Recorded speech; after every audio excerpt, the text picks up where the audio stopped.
بسم اللہ الرحمن الرحیم۔ شروع اللہ کا نام لے کر جو بڑا مہربان نہایت رحم والا ہے۔ سب تعریف اللہ ہی کو ہے جس نے اپنے محبوب بندے محمد صلی اللہ علیہ وآلہ وسلم پر یہ کتاب نازل کی اور اس میں کسی طرح کی کجی اور پیچیدگی نہ رکھی بلکہ سیدھی اور سلیس اتاری تاکہ لوگوں کو عذاب سخت سے جو اس کی طرف سے آنے والا ہے ڈرائے اور مومنوں کو جو نیک عمل کرتے ہیں خوشخبری سنائے کہ ان کے لیے ان کے کاموں کا نیک بدلہ یعنی بہشت ہے جس میں وہ ہمیشہ رہیں گے، اور ان لوگوں کو بھی ڈرائے جو کہتے ہیں کہ اللہ نے کسی کو بیٹا بنا لیا ہے۔ ان کو اس بات کا کچھ بھی علم نہیں اور نہ ان کے باپ دادا ہی کو تھا۔ یہ بڑی سخت بات ہے جو ان کے منہ سے نکلتی ہے، اور کچھ شک نہیں کہ یہ جو کچھ کہتے ہیں محض جھوٹ ہے۔ اے پیغمبر، اگر یہ اس کلام پر ایمان نہ لائیں تو شاید تم ان کے پیچھے رنج کر کر کے اپنے تئیں ہلاک کر دو گے۔ جو چیز زمین پر ہے ہم نے اس کو زمین کے لیے زینت بنایا ہے تاکہ لوگوں کی آزمائش کریں کہ ان میں کون اچھے عمل کرنے والا ہے، اور جو چیز زمین پر ہے ہم اس کو نابود کر کے بنجر میدان کر دیں گے۔ کیا تم خیال کرتے ہو کہ غار اور لوح والے ہماری نشانیوں میں سے عجیب تھے؟ جب وہ نوجوان غار میں جا رہے تو کہنے لگے کہ اے ہمارے پروردگار، ہم پر اپنے ہاں سے رحمت نازل فرما اور ہمارے کام میں درستی کے سامان مہیا کر۔ تو ہم نے غار میں کئی سال تک ان کے کانوں پر نیند کا پردہ ڈالے رکھا، یعنی ان کو سلائے رکھا، پھر ان کو جگہ اٹھایا تاکہ معلوم کریں کہ جتنی مدت وہ غار میں رہے دونوں جماعتوں میں سے اس کی مقدار کس کو خوب یاد ہے۔ ہم ان کے حالات تم سے صحیح صحیح بیان کرتے ہیں۔ وہ کئی نوجوان تھے جو اپنے پروردگار پر ایمان لائے تھے، اور ہم نے ان کو اور زیادہ ہدایت دی تھی اور ان کے دلوں کو مربوط یعنی مضبوط کر دیا۔ جب وہ اٹھ کھڑے ہوئے تو کہنے لگے کہ ہمارا پروردگار آسمانوں اور زمین کا مالک ہے، ہم اس کے سوا کسی کو معبود سمجھ کر نہ پکاریں گے۔ اگر ایسا کیا تو اس وقت ہم نے بے عقلی کی بات کی۔ ان ہماری قوم کے لوگوں نے اس کے سوا اور معبود بنا رکھے ہیں، بھلا یہ ان کے معبود ہونے پر کوئی کھلی دلیل کیوں نہیں لاتے؟ تو اس سے زیادہ کون ظالم ہے جو اللہ پر جھوٹ باندھے؟ اور جب تم نے ان مشرکوں سے اور جن کی یہ اللہ کے سوا عبادت کرتے ہیں ان سے کنارہ کر لیا ہے تو غار میں چل رہو، تمہارا پروردگار تمہارے لیے اپنی رحمت وسیع کر دے گا اور تمہارے کاموں میں آسانی کے سامان مہیا کرے گا۔ اور جب سورج نکلے تو تم دیکھو کہ دھوپ ان کے غار سے داہنی طرف سمٹ جائے،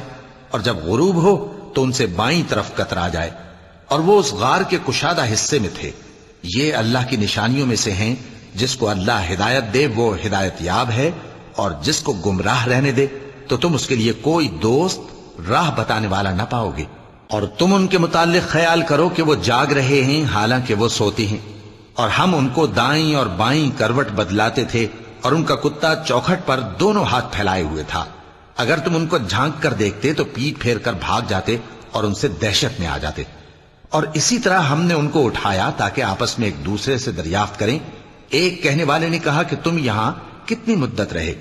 انہوں نے کہا کہ 1 دن یا اس سے بھی کم۔ انہوں نے کہا کہ جتنی مدت تم رہے ہو تمہارا پروردگار ہی اس کو خوب جانتا ہے، تو اپنے میں سے کسی کو یہ روپیہ دے کر شہر بھیجو، وہ دیکھے کہ نفیس کھانا کون سا ہے تو اس میں سے کھانا لے آئے، اور احتیاط سے آئے جائے اور تمہارا حال کسی کو نہ بتائے۔ اگر وہ تم پر دسترس پا لیں گے تو تمہیں سنسار کر دیں گے یا پھر اپنے مذہب میں داخل کر لیں گے، اور اس وقت تم کبھی فلاح نہیں پاؤ گے۔ اور اسی طرح ہم نے لوگوں کو ان کے حال سے خبردار کر دیا تاکہ وہ جانیں کہ اللہ کا وعدہ سچا ہے، اور یہ کہ قیامت جس کا وعدہ کیا جاتا ہے اس میں کچھ شک نہیں۔ اس وقت لوگ ان کے بارے میں باہم جھگڑنے لگے اور کہنے لگے کہ ان کے غار پر عمارت بنا دو۔ ان کا پروردگار ان کے حال سے خوب واقف ہے۔ جو لوگ ان کے معاملے میں غلبہ رکھتے تھے وہ کہنے لگے کہ ہم ان کے غار پر مسجد بنائیں گے۔ بعض لوگ اٹکل پچو کہیں گے کہ وہ 3 تھے اور چوتھا ان کا کتا تھا، اور بعض کہیں گے کہ وہ 5 تھے اور چھٹا ان کا کتا تھا، اور بعض کہیں گے کہ وہ 7 تھے اور 8واں ان کا کتا تھا۔ کہہ دو کہ میرا پروردگار ہی ان کے شمار سے خوب واقف ہے، ان کو جانتے بھی ہیں تو تھوڑے ہی لوگ جانتے ہیں۔ تو تم ان کے معاملے میں بحث نہ کرنا مگر سرسری سی بحث، اور نہ ان کے بارے میں ان میں سے کسی سے کچھ دریافت ہی کرنا۔ اور کسی کام کی نسبت نہ کہنا کہ میں اسے کل کر دوں گا، مگر انشاءاللہ کہہ کر، یعنی اگر اللہ چاہے تو کر دوں گا۔ اور جب اللہ کا نام لینا بھول جاؤ تو یاد آنے پر لے لو، اور کہہ دو کہ امید ہے کہ میرا پروردگار مجھے اس سے بھی زیادہ ہدایت کی باتیں بتائے۔ اور اصحاب کہف اپنے غار میں 9 پر 300 سال رہے۔ کہہ دو کہ جتنی مدت وہ رہے اسے اللہ ہی خوب جانتا ہے، اسی کو آسمانوں اور زمین کی پوشیدہ باتیں معلوم ہیں، وہ کیا خوب دیکھنے والا اور کیا خوب سننے والا ہے۔ اس کے سوا ان کا کوئی کارساز نہیں، اور نہ وہ اپنے حکم میں کسی کو شریک کرتا ہے۔ اور اپنے پروردگار کی کتاب کو جو تمہارے پاس بھیجی جاتی ہے پڑھتے رہا کرو، اس کی باتوں کو کوئی بدلنے والا نہیں، اور اس کے سوا تم کہیں پناہ بھی نہیں پاؤ گے۔ اور جو لوگ صبح و شام اپنے پروردگار کو پکارتے اور اس کی خوشنودی کے طالب ہیں، ان کے ساتھ صبر کرتے رہو، اور تمہاری نگاہیں ان میں سے گزر کر اور طرف نہ دوڑیں کہ تم دنیاوی زندگی کی رونقوں کے خواستگار ہو جاؤ۔ اور جس شخص کے دل کو ہم نے اپنی یاد سے غافل کر دیا ہے اور وہ اپنی خواہش کی پیروی کرتا ہے اور اس کا کام حد سے بڑھ گیا ہے، اس کا کہا نہ ماننا۔ اور کہہ دو کہ لوگو یہ قرآن تمہارے پروردگار کی طرف سے برحق ہے، تو جو چاہے ایمان لائے اور جو چاہے کافر رہے۔ ہم نے ظالموں کے لیے دوزخ کی آگ تیار کر رکھی ہے جس کی قناتیں ان کو گھیر رہی ہوں گی، اور اگر فریاد کریں گے تو ایسے کھولتے ہوئے پانی سے ان کی داد رسی کی جائے گی جو پگھلے ہوئے تانبے کی طرح گرم ہوگا اور جو ان کے چہروں کو بھون ڈالے گا۔ ان کے پینے کا پانی بھی برا اور آرام گاہ بھی بری۔ اور جو ایمان لائے اور کام بھی نیک کرتے رہے تو ہم نیک کام کرنے والوں کا اجر ضائع نہیں کرتے۔ ایسے لوگوں کے لیے ہمیشہ رہنے کے باغ ہیں جن میں ان کے محلوں کے نیچے نہریں بہ رہی ہیں، ان کو وہاں سونے کے کنگن پہنائے جائیں گے، اور وہ باریک دیبا اور اطلس کے سبز کپڑے پہنا کریں گے، اور تختوں پر تکیے لگا کر بیٹھا کریں گے۔ کیا خوب بدلہ اور کیا خوب آرام گاہ ہے۔ اور ان سے 2 شخصوں کا حال بیان کرو جن میں سے ایک کو ہم نے انگور کے 2 باغ عنایت کیے تھے اور ان کے گردا گرد کھجوروں کے درخت لگا دیے تھے اور ان کے درمیان کھیتی پیدا کر دی تھی۔ دونوں باغ کثرت سے پھل لاتے اور اس کی پیداوار میں کسی طرح کی کمی نہ ہوتی، اور دونوں میں ہم نے ایک نہر بھی جاری کر رکھی تھی، اور اس طرح اس شخص کو ان کی پیداوار ملتی رہتی تھی۔ تو ایک دن جبکہ وہ اپنے دوست سے باتیں کر رہا تھا، کہنے لگا کہ میں تم سے مال و دولت میں بھی زیادہ ہوں اور جتھے اور جماعت کے لحاظ سے بھی زیادہ عزت والا ہوں، اور ایسی شیخیوں سے اپنے حق میں ظلم کرتا ہوا اپنے باغ میں داخل ہوا۔ کہنے لگا کہ میں نہیں خیال کرتا کہ یہ باغ کبھی تباہ ہو، اور نہ خیال کرتا ہوں کہ قیامت برپا ہو، اور اگر میں اپنے پروردگار کی طرف لوٹایا بھی جاؤں تو وہاں ضرور اس سے اچھی جگہ پاؤں گا۔ تو اس کا دوست جو اس سے گفتگو کر رہا تھا کہنے لگا کہ کیا تم اس ذات سے کفر کرتے ہو جس نے تم کو مٹی سے پیدا کیا، پھر نطفے سے، پھر تمہیں پورا آدمی بنایا؟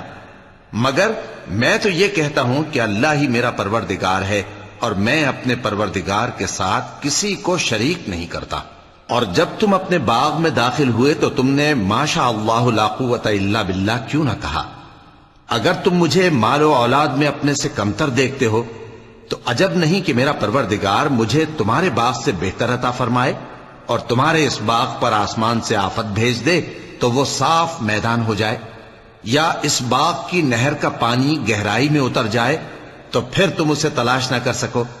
اور اس کے میووں کو عذاب نے آ گھیرا اور وہ اپنی چھتریوں پر گر کر رہ گیا، تو جو مال اس نے اس پر خرچ کیا تھا اس پر حسرت سے ہاتھ ملنے لگا اور کہنے لگا کہ کاش میں اپنے پروردگار کے ساتھ کسی کو شریک نہ بناتا۔ اس وقت اللہ کے سوا کوئی جماعت اس کی مددگار نہ ہوئی اور نہ وہ بدلہ لے سکا۔ یہاں سے ثابت ہوا کہ حکومت سب اللہ کی ہے، جو معبود برحق ہے وہی بہترین ثواب عطا کرنے والا اور بہترین انجام لانے والا ہے۔ اور ان سے دنیا کی زندگی کی مثال بھی بیان کر دو کہ وہ ایسی ہے جیسے پانی جسے ہم نے آسمان سے برسایا تو اس کے ساتھ زمین کی پیداوار مل کر نکلی،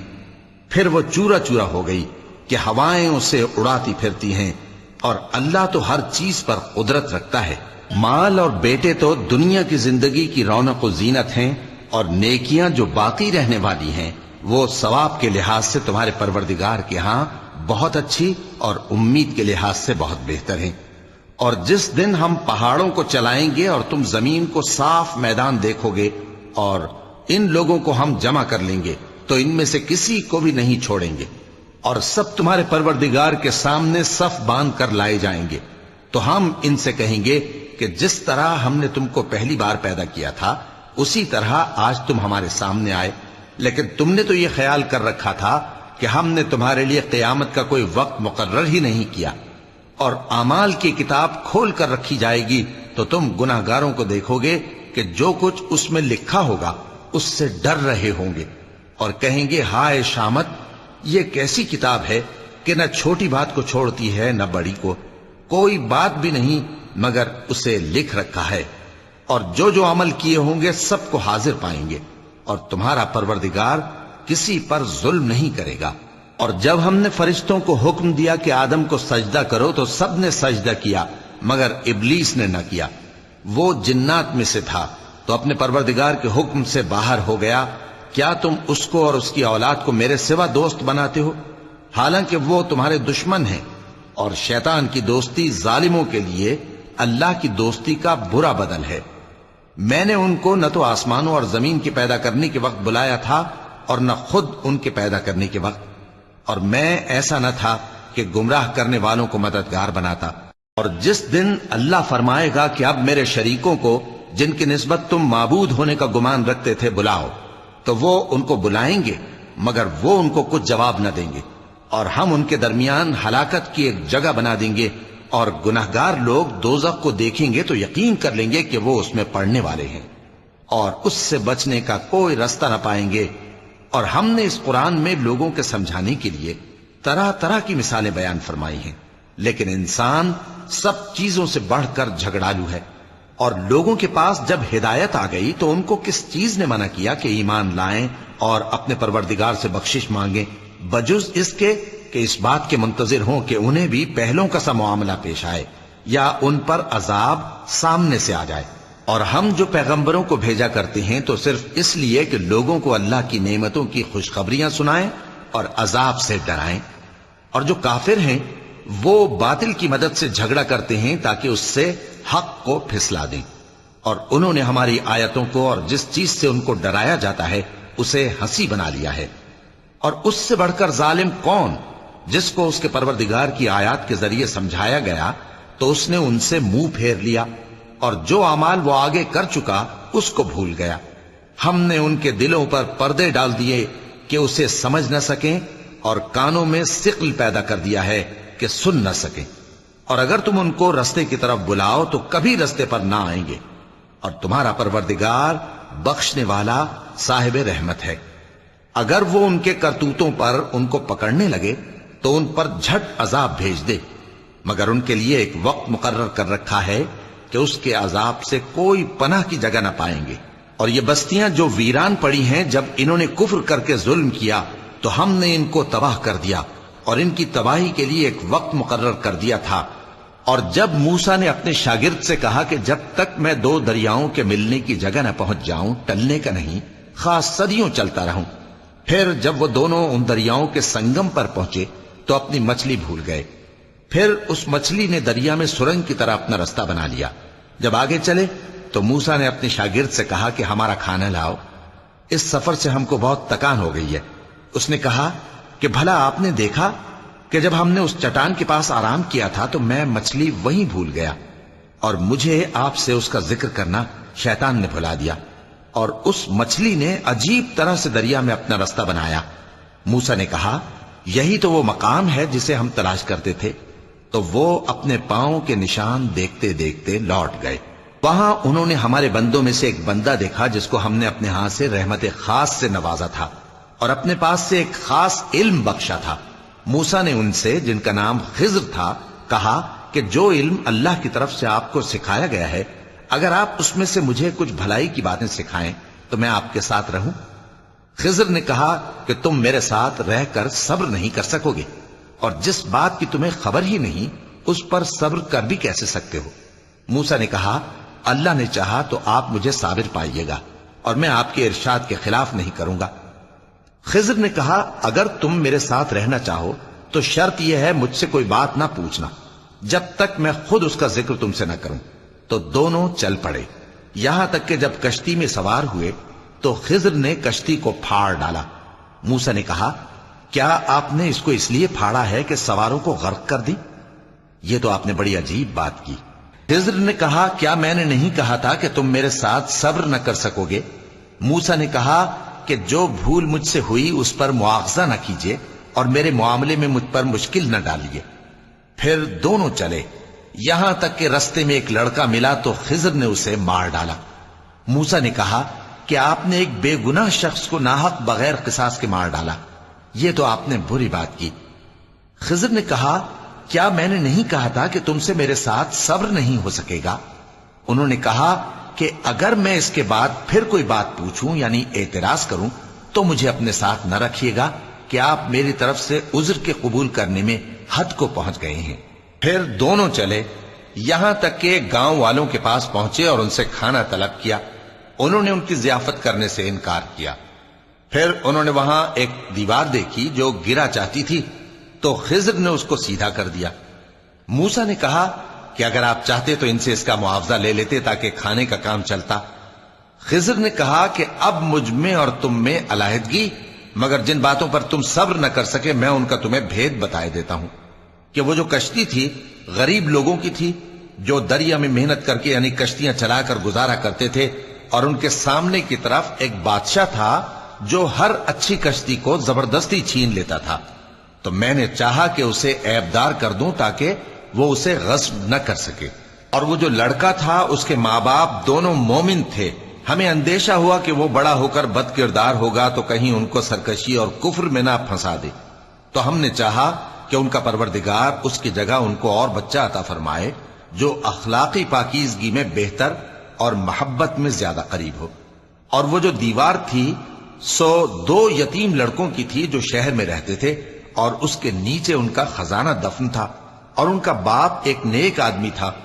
تو تمہارے پروردگار نے چاہا کہ وہ اپنی جوانی کو پہنچ جائیں اور پھر اپنا خزانہ نکالیں۔ یہ تمہارے پروردگار کی مہربانی ہے، اور یہ کام میں نے اپنی طرف سے نہیں کیے، یہ ان باتوں کی حقیقت ہے جن پر تم صبر نہ کر سکے۔ اور تم سے ذوالقرنین کے بارے میں دریافت کرتے ہیں، کہہ دو کہ میں اس کا کسی قدر حال تمہیں پڑھ کر سناتا ہوں۔ ہم نے اس کو زمین میں بڑا اقتدار دیا تھا اور ہر طرح کا سامان اس کو عطا کیا تھا، تو اس نے ایک سفر کا سامان کیا، یہاں تک کہ جب سورج کے غروب ہونے کی جگہ پہنچا تو اسے ایسا پایا کہ ایک کیچڑ والے چشمے میں ڈوب رہا ہے، اور اس چشمے کے پاس ایک قوم دیکھی۔ ہم نے کہا، ذوالقرنین،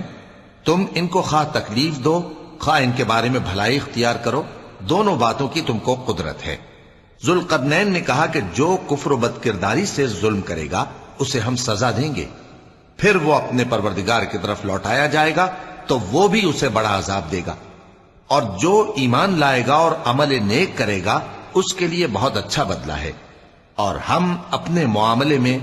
اس سے نرم بات کہیں گے۔ پھر اس نے ایک اور سامان سفر کیا، یہاں تک کہ سورج کے طلوع ہونے کے مقام پر پہنچا تو دیکھا کہ وہ ایسے لوگوں پر طلوع ہوتا ہے جن کے لیے ہم نے دھوپ سے بچاؤ کی کوئی اوٹ نہیں بنائی تھی۔ حقیقت یوں ہی تھی، اور جو کچھ اس کے پاس تھا ہم کو سب کی خبر تھی۔ پھر اس نے ایک اور سفر کا سامان کیا، یہاں تک کہ 2 اونچے سیدھے پہاڑوں کے درمیان پہنچا تو دیکھا کہ ان کے اس طرف کچھ لوگ ہیں کہ بات کو سمجھ نہیں سکتے۔ ان لوگوں نے کہا کہ اے ذوالقرنین، یاجوج اور ماجوج اس علاقے میں فساد کرتے رہتے ہیں، بھلا ہم آپ کے لیے خرچ کا انتظام کر دیں کہ آپ ہمارے اور ان کے درمیان ایک دیوار کھینچ دیں۔ ذوالقرنین نے کہا کہ خرچ کا جو مقدور اللہ نے مجھے بخشا ہے وہ بہت اچھا ہے، تم مجھے قوت بازو سے مدد دو، میں تمہارے اور ان کے درمیان ایک مضبوط رکاوٹ بنا دوں گا۔ تم لوہے کے بڑے بڑے تختے میرے پاس لاؤ۔ چنانچہ کام جاری کر دیا گیا، یہاں تک کہ جب اس نے دونوں پہاڑوں کے درمیان کا حصہ برابر کر دیا اور کہا کہ اب اسے دھوکو، یہاں تک کہ جب اس کو دھونک دھونک کر آگ کر دیا تو کہا کہ اب میرے پاس تانبا لاؤ کہ اس پر پگھلا کر ڈال دوں۔ پھر ان میں یہ قدرت نہ رہی کہ اس پر چڑھ سکیں، اور نہ یہ طاقت رہی کہ اس میں نقب لگا سکیں۔ بولا کہ یہ میرے پروردگار کی مہربانی ہے، پھر جب میرے پروردگار کا وعدہ آ پہنچے گا تو اس کو ڈھا کر ہموار کر دے گا، اور میرے پروردگار کا وعدہ سچا ہے۔ اس روز ہم ان کو چھوڑ دیں گے کہ روئے زمین پر پھیل کر ایک دوسرے میں گھس جائیں گے، اور سور پھونکا جائے گا تو ہم سب کو جمع کر لیں گے، اور اس روز ہم جہنم کو کافروں کے سامنے لائیں گے، جن کی آنکھیں میری یاد سے پردے میں تھیں اور وہ سننے کی طاقت نہیں رکھتے تھے۔ اب کیا کافر یہ خیال کرتے ہیں کہ وہ میرے بندوں کو میرے سوا اپنا کارساز بنائیں گے تو میں خفا نہیں ہوں گا؟ ہم نے ایسے کافروں کے لیے جہنم کی مہمانی تیار کر رکھی ہے۔ کہہ دو کہ ہم تمہیں ایسے لوگ بتائیں جو اعمال کے لحاظ سے بڑے نقصان میں ہیں۔ یہ وہ لوگ ہیں جن کی دوڑ دھوپ دنیا کی زندگی میں برباد ہو گئی، اور وہ یہ سمجھے ہوئے ہیں کہ وہ اچھے کام کر رہے ہیں۔ یہ وہ لوگ ہیں جنہوں نے اپنے پروردگار کی آیتوں کو نہ مانا اور اس کے سامنے جانے سے انکار کیا،